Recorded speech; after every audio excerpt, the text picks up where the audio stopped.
ты не спишь ночами, ты пытаешься спасти 1-2 жизни, и ты уже этому рад. А здесь за 5 минут гибнет сотни человек. Если врач, то он там героически может пойти спасать на фронт. Прооперировать российского солдата сейчас? Нет, плановую операцию ни за что.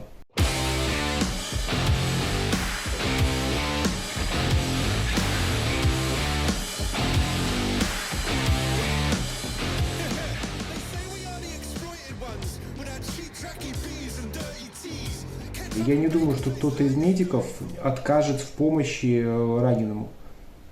Если даже он не умирает, а просто ранен, скажем так, потерял дееспособность и не может меня при этом застрелить, то да, я ему должен оказать помощь. Я уверен, хочу быть уверен в том, что все медики, что с одной, что с другой стороны, окажут помощь. А иначе это уже просто как пробить дна, которого уже нету.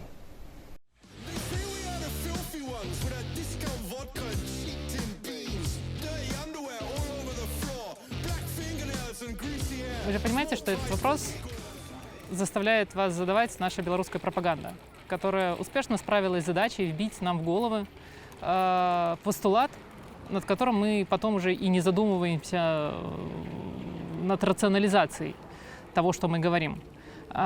По всем международным нормам существует договоренность, обязанность оказывать помощь в экстренных ситуациях, когда кровотечение, когда инфаркт, человек задыхается. Да, в таких случаях медработник обязан оказать помощь. И то речь идет про те случаи, когда ты находишься при исполнении своих непосредственных служебных обязанностей. А если ты идешь просто по улице, то здесь могут быть нюансы. Часто бытует мнение о том, что вот если врач, то он там героически может пойти спасать на фронт. Да, педиатр никогда в жизни за пару месяцев не переучится оказывать квалифицированную помощь в медицины катастроф. Поэтому от педиатра толку-то особо и не будет на войне. Может быть, кто-то уникальные личности, специалисты могут найтись, но на самом деле большинству врачей имеет смысл оставаться делать то, что они делали до этого. Но я не думаю, что можно заставить человека оперировать в плену. Скажем так, если мы не говорим про пистолет в голове и оперируй, или мы тебя застрелим, это одна ситуация. А если просто ко мне не придет, спасибо называется вооруженным силам Украины, но прооперировать российского солдата сейчас... Нет, плановую операцию ни за что. В плановой ситуации никто никому ничего не должен. Это наше государство вбило нам всем в головы о том, что врач якобы кому-то что-то должен. Денег платить нет, зарплату. Вот тебе и говорят о том, что это призвание, которого ты якобы... Это бред. Это, если заменить слово «врач» на слово «сантехник», становится приблизительно понятно, насколько глупо это утверждение. Но почему-то с врачами это прекрасно сработало, и большинство людей приняло это на веру, не оценивая критически. Тебя в Беларуси приучают к тому, что ты ничего не стоишь, твоя работа ничего не значит, ты должен молчать, пахать и и не возмущаться. Для меня это... Что россиянин с автоматом, что белорусский ОМОНовец с дубинкой. Разницы я никакой между ними не вижу. В глобальном плане. Так мы можем вспомнить и Андрея Любецкого, который заявил, что он не будет планово лечить. Он же это очень грамотно аргументировал. Говорит, я просто не смогу сдержаться, и я не могу делать свою работу качественно, если у меня такая сильная ненависть к человеку. То есть я не могу. Я просто физически не могу этого делать. Я знаю, это будет. И наш Минздрав очень кичился тем, что вот как-то так, это ж некрасиво, вы же люди. К сожалению, протестующие остались людьми, а те, кто держит власть, просто... Иногда даже слово «люди» по мне неприменимо. Но вы же знаете, что клятвы Гиппократа не существует. Есть художественные вариации на тему того, что бы мог сказать этот человек, который жил тогда-то. Их существует больше, чем одна. Самая распространенная версия начинается словами «клянусь Аскепием, Гигией, Панакеей и другим греческим богам» о том, что я не буду видеть пациента голым, я не буду извлекать камни из почек, я не буду давать абортивного писария. Абортивный писарий я точно не могу дать, потому что я не знаю, что это. Но насчет камней в почках, я думаю, вся урология будет протестовать. Во многих странах существует клятва врача, Но, опять-таки, она не превращает врача в безмолвного раба, который не имеет права на критику или на собственное мнение, или кому-то чего-то должен. Это, как правило, общие слова, которые понятны любому человеку, обладающему эмпатией, общечеловеческие принципы какие-то добра и гуманизма, но не превращающие человека с дипломом врача там, или медицинской сестры в раба. Если мы говорим про ту же онкопатологию, не принципиально про период сегодня или завтра.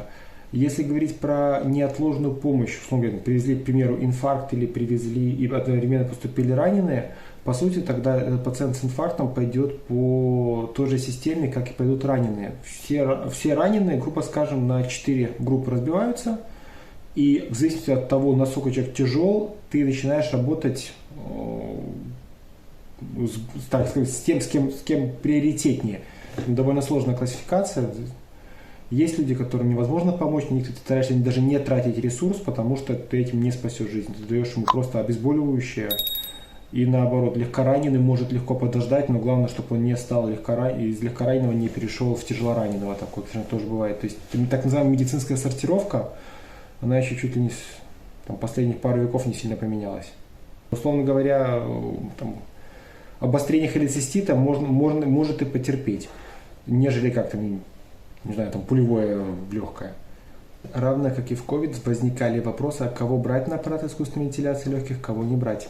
Когда у тебя, условно говоря, один аппарат, а 2 пациента. Один пожилой пациент с кучей хронических и молодой пациент. Это всегда такой выбор при ограниченном ресурсе, когда у тебя 2-3 пациента неотложных, а ресурсе столько на одного, он всегда очень тяжелый, и тут нет единого ответа. Такое, к сожалению, тоже может быть. Плановая помощь в этом плане не показатель, потому что она может терпеть. А вот большое поступление неотложных пациентов, вот это, к сожалению, и может быть. То же самое, что было при короне. Ограниченный ресурс, ограниченное число аппаратов ИВЛ, но, к сожалению, иногда ждали, пока он освободится естественным путем. Сложно было когда-то остаться в профессии, потому что, действительно, в какой-то момент ты перестаешь понимать, а зачем это вообще нужно, когда тебя буквально используют как кусок мяса. Это было задолго еще до войны и событий 2020 года. Да, много моральных выборов каждый день они стоят. Каждый день ты их должен делать. Подписываться или нет на газетку провластную, состоять или нет в профсоюзе, высказаться или нет. На самом деле. Очень много общечеловеческих вещей, не очень даже привязанных к профессии. Мы очень хрупкие. Одной пули хватит, одного удара может хватить, одного неудачного падения может хватить, одной поломки в одной хромосомке может хватить, чтобы человек даже не родился, не то что тяжело заболел. Мы на самом деле очень хрупкие. Да, кто-то выживает и после минометного обстрела, и после 20-30 пулевых ранений, но это вопрос обстоятельств. Даже неудачное падение может закончить человеку жизнь, не то что пуля, осколок или взрыв. Мы живы только миг и мертвы в целую вечность. Ты не спишь ночами, ты пытаешься спасти 1-2 жизни, и ты уже этому рад. А здесь за 5 минут гибнет сотни человек. То есть ты чувствуешь, хорошо, я их спас, особенно если врач, который работал в этом городе. Зачем тогда я это делаю, если все равно прилетает одна ракета и все мертвы? Ради чего-то все, ради чего тогда я работаю, если все равно люди все умирают? Ты рос с осознанием, с ощущением того, что твои действия что-то значат. Сейчас ты уменьшаешься в масштабах вот этой катастрофы, твоя жизнь, то, что ты можешь сделать на самом деле. Тебя просто разрывает каждый день от того, что происходит. Человек, к сожалению, ко всему привыкает. И отношение к смерти на войне совсем другое. Если война продолжается долго, что такое смерть в 1944 году для человека?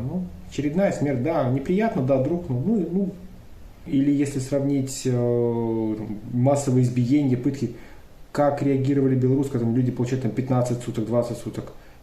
Сейчас 30 суток относиться из разряда «О, класс, повезло». Сидели вас в камере было 20, не били, отлично, почти санаторий.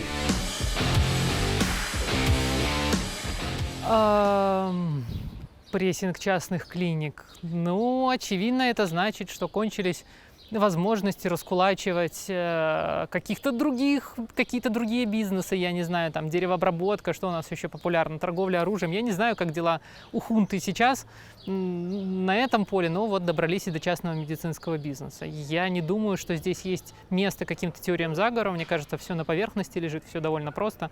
Во-первых, нужны деньги, во-вторых, нужно уничтожать все живое, все, что обладает мозгом. Есть какая-то вот такая вот функция у тех людей, которые дорвались до власти в этой стране. Не уверен, что даже это было с санкций Минздрава, а не чуть ли не санкций, может, условного КГБ. И для врачей, и для пациентов это значит примерно одно и то же. Сокращение возможностей, для врача это сокращение возможностей заработать, сокращение возможностей работать в каких-то более-менее комфортных условиях, где твой начальник не считает тебя за пустое место и как-то с тобой по-человечески общается, потому что для частных центров это более характерно, чем для государственных. Пациенты получат еще более ужасную медицину. Но я бы сказала, что здравоохранение в Беларуси умерло вместе с ковидом. После этого мы уже просто пинаем дохлую лошадь. Ни в коем случае не хочу умалять заслуги тех людей, которые занимались там частной медициной в ЛАДЭ или профессионализмом, уменьшать профессионализм тех людей, которые оставались работать в медицине в Беларуси. Но давайте будем честны, таких людей становилось все меньше. Ну и вот как бы разгром частной медицины – это еще один такой хороший большой шаг в том же направлении, в котором мы и так шли стройным строем. В Беларуси еще много прекрасных врачей, специалистов действительно мирового уровня, но система делает все, чтобы они просто новые не появлялись, а старые разъезжались. Белорус должен страдать, и врачи в том числе. Положение врача в белорусском обществе, конечно, отличается от того, как себя чувствуют представители этой профессии там, в других странах. Когда-то был случай довольно давно, это были еще 90-е годы, и он не со мной случился, с моим хорошим другом, который своему японскому коллеге признался, сколько у него зарплата. Японец спросил: «В час?» Вот, и все не мог поверить в то, что это в месяц. Это, не знаю, быть белорусом.